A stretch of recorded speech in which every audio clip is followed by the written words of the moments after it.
বিচ্ছেদের এই শহরে সবাই সত্যিকারের প্রেমে পড়ুক। জীবনে খুশি থাকতে গেলে শুধু এমন একজন মানুষের সান্নিধ্য প্রয়োজন,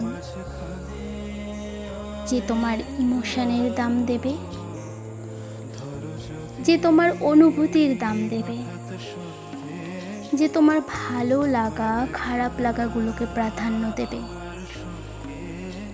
সেই তো প্রিয়জন, প্রাণের মানুষ, ভালোবাসার মানুষ।